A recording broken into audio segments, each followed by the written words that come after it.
የስለላ ሳተላይቱ ተአምር ሰርቷል።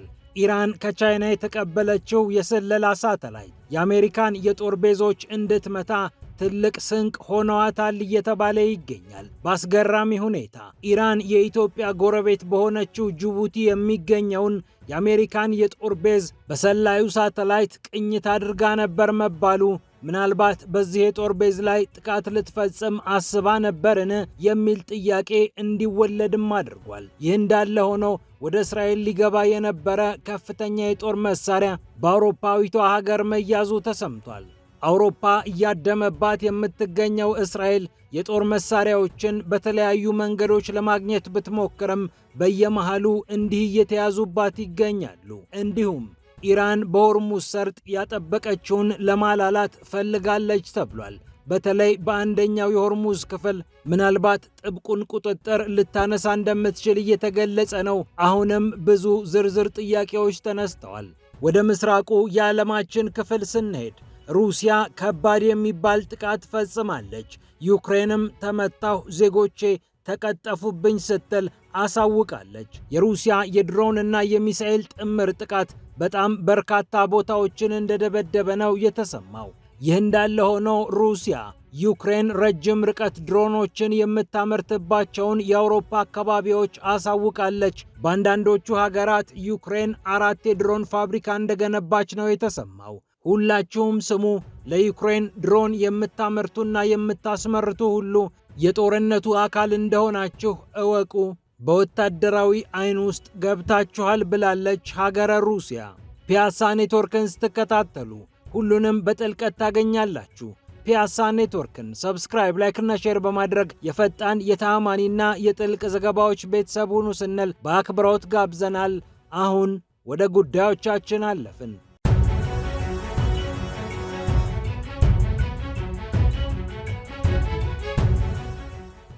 የቻይናው የስለላ ሳተላይት ተአምር ሰርቷል እየተባለ ይገኛል። የኢራን አብዮታዊ ጦር ኤሮስፔስ ኃይሎች ይህንን ሳተላይት በመጠቀም በርካታ የአሜሪካ የጦር ቤዞችን እየፈተሸ ሲያጠቃ ነበር ተብሏል። በመካከለኛው ምስራቅ የሚገኙ የአሜሪካ የጦር ቤዞችን በዚህ ሳተላይት አማካኝነት በመቃኘት ጥቃት ስትፈጽም ነበር ያለው ፋይናንሻል ታይምስ ነው። እንደ ፋይናንሻል ታይምስ ዘገባ T01B የተባለው የስለላ ሳተላይት ከሀገረ ቻይና በ36.6 ሚሊዮን ዶላር ገደማ ተገዝቷል። ገንዘቡ ግን የተከፈለው በቻይና የመገበያያ ገንዘብ ነው። ጥርት ያሉ ምስሎችን ማስቀመጥ የሚችለው ይህ የስለላ ሳተላይት አሜሪካ በመካከለኛው ምስራቅ በተከለቻቸው የጦር ቤዞች አናት ላይ ሆኖ በርካታ መረጃዎችን ለሀገረ ኢራን ሲያስረክብ እንደነበረም ተሰምቷል። በሳውዲ አረቢያ የሚገኘው የልዑል ሱልጣን የጦር ቤዝ፣ በዮርዳኖስ ያለው ሙዋፋቅ ሳልቲ የጦር ቤዝ እንዲሁም ደግሞ በባህሬን ማናማ የሚገኘው የአሜሪካ የባህር ኃይል ማዘዣ ቅኝት እንደተደረገባቸው ተሰምቷል። ኤርቢል አየር ማረፊያ ከኢራቅ ሌላኛው በሳተላይቱ ካሜራ የተዳበሰ የጦር መሰረተ ልማት ነው ተብሏል። አሜሪካም ይህ ጉዳይ ገብቷት እነዚህ የጦር ቤዞች እየተሰለሉ ስለሆነ የንጉስ ፋውድ የጦር ቤዝን ልጠቀም ብላ ታይፍ በተባለው የሳውዲ አረቢያ ግዛት ውስጥ የሚገኘውን የጦር ቤዝ ለመጠቀም አሜሪካ ጥያቄ እንዳቀረበች ሚድል ኢስት አስታውሷል። በአስገራሚ ሁኔታ ጅቡቲ የሚገኘውን ካምፕ ሌሞኔር እየተባለ የሚጠራውን የአሜሪካ የጦር ቤዝ ሀገረ ኢራን በዚህ ሳተላይት አማካኝነት ሰልላለች ተብሏል። ይህንን የጦር ቤዝ የሰለለችው ምናልባት የጦር መሳሪያዎች ከዚህ አካባቢ እየተነሱ ነው የሚል መረጃ ለመሰብሰብ ይሁን በካምፑ ላይ በየመን ሁቲዎች አማካኝነት ጥቃት ለመፈጸም አስባ ይሁን ግን የተረጋገጠ ነገር የለም። በኩዌትና በኦማን የሚገኙትን አሊ አልሳሌም የጦር ቤዝን እና ዶክም እየተባለ የሚጠራውን ዓለም አቀፍ አየር ማረፊያ ኢራን በሳተላይቱ ጎብኘት አድርገዋለች ነው የተባለው።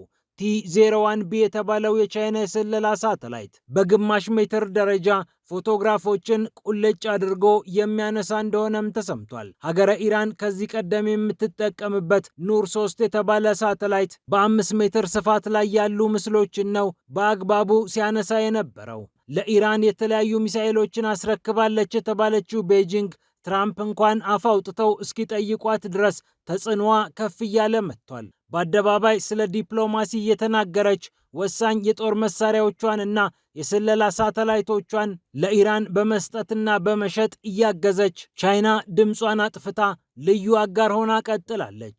ይህ እንደተጠበቀ ሆኖ ወደ እስራኤል ሊገባ የነበረው ጦር መሳሪያ ተይዟል። ቤልጅየም የጦር መሳሪያውን እንደያዘች ዲክላሲፋይድ ዩኬ የተባለው ድረገጽ ዘግቧል። ወደ እስራኤል ሊገባ ነበር የተባለው የጦር መሳሪያ የጦር አውሮፕላን ክፍሎች ያሉትና የእሳት መቆጣጠሪያዎች እንዳሉትም ታውቋል። የጦር መሳሪያዎቹን ግብአቶች ያስኩ ያለችው ቤልጅየም አሁን ባለው ግጭት ተዋናይ የሆኑ አካላት የጦር መሳሪያ በደጅ አሳልፈው አይታጠቁም ብላለች። የተለያዩ መንግስታዊ ያልሆኑ ድርጅቶች ለቤልጅየም መንግስት መረጃውን አሳልፈው ሰጥተው ነው እነዚህ የጦር መሳሪያዎች የተያዙት። በዩናይትድ ኪንግደም አድርገው ሌዥ በተባለው ዓለም አቀፍ አየር ማረፊያ የተያዘው የእስራኤል የጦር መሳሪያ ከአየር ማረፊያው በኋላ በቀጥታ ወደ እስራኤል እንዲገባ እቅድ ተይዞለት ነበር። እንደ ብዙ የአውሮፓ ሀገራት ሁሉ እስራኤል በጋዛ የወሰደችውን እርምጃ ስታወግዝ የቆየችው ቤልጅየም በዓለም አቀፉ የወንጀለኞች ፍርድ ቤት የእስራኤል ባለስልጣናት እንዲቀርቡ ከደቡብ አፍሪካ ጋር ጭምር በመስራት ትታወቃለች።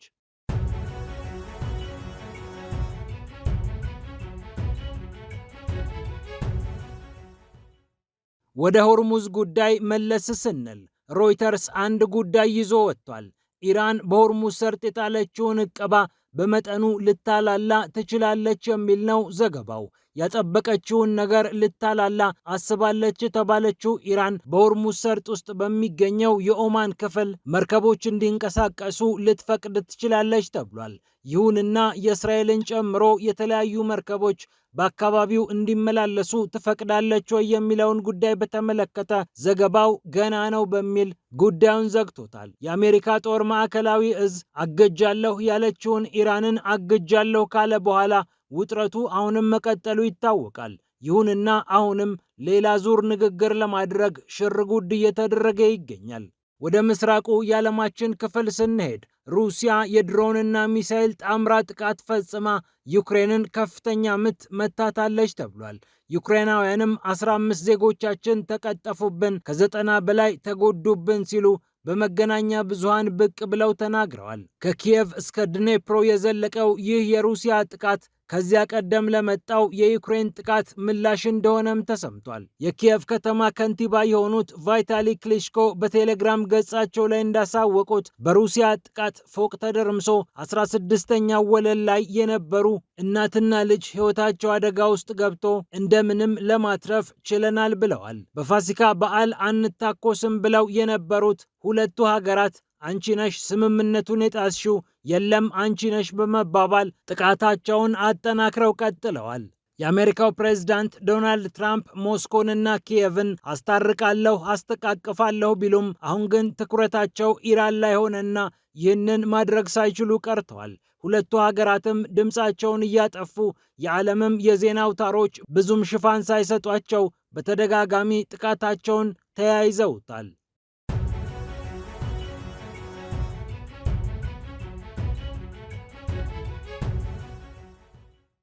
በመጨረሻም ሩሲያ ዩክሬን የት ድሮን እንደምታስመርት ደርሼበታለሁ ብላለች። የኪየቭ የምዕራብ አጋሮች የዩክሬንን ድሮን እያመረቱና እያስመረቱ ይገኛሉ ስትል ነው ሩሲያ በመከላከያ ሚኒስቴሩ አማካኝነት ዝርዝር ሪፖርት ያወጣችው። የትኞቹ የአውሮፓና የአካባቢው ሀገራት ኪየቭን እያገዙ እንደሚገኙም አሳውቃለች። ዩናይትድ ኪንግደም፣ ጀርመን፣ ዴንማርክ፣ ኔዘርላንድስ፣ ላቲቪያ፣ ሊቱዌኒያ፣ ቼክ ሪፐብሊክ፣ ፊንላንድ፣ ፖላንድ እና ቱርክና እስራኤል ጭምር በዚህ የድሮን ምርት እየተሳተፉ ነው ብላለች ሩሲያ። በጣሊያን ብቻ 4 የሚሆኑ የድሮን ፋብሪካዎች ኪየቭ እንዳላት ደርሻለሁ ስትልም አክላበታለች። እነዚህ ሀገራት በጦርነቱ ውስጥ ግልጽ የሆነ ተሳትፎ እያደረጉ መሆናቸውን ይወቁልኝ ስትልም አሳውቃለች። የዩክሬኑ ፕሬዝዳንት ቮሎዲሚር ዜሌንስኪ የድሮን ቴክኖሎጂያቸውን በተመለከተ ሁልጊዜም ሲያንቆለጳጵሱ የሚታወቅ ቢሆንም አብዛኞቹን ግን በአውሮፓ እየሰሩ እንደሚገኙ እስከዚህ መረጃ ድረስ ብዙዎች ጥልቅ እውቀት አልነበራቸውም። ሩሲያ እነዚህ ረጅም ርቀት ተጓዥ ድሮኖች የተለያዩ መሠረተ ልማቶችን እየመቱብኝ ስለሆነ የሽብር ሥራ እየሰሩ ነውና ከድርጊታችሁ ታቀቡ ስትል አስፈራርታለች። ዲሚትሪ ሜድቬዴቭ ቁልፉ የሩሲያ ባለስልጣንም ይህንን ነገር አረጋግጠዋል። በወታደራዊ አይን ውስጥ ገብታችኋል ሲሉ ሀገራቱን አስፈራርተዋል። ፒያሳ ኔትወርክን ስትከታተሉ ስለቆያችሁ ክብረት ይስጥልን ብለናል። ፒያሳ ኔትወርክን ሰብስክራይብ፣ ላይክ እና ሼር በማድረግ የፈጣን የተአማኒና የጥልቅ ዘገባዎች ቤተሰቡን ስንል በአክብሮት ጋብዘናል። ሰላም ለዓለማችን።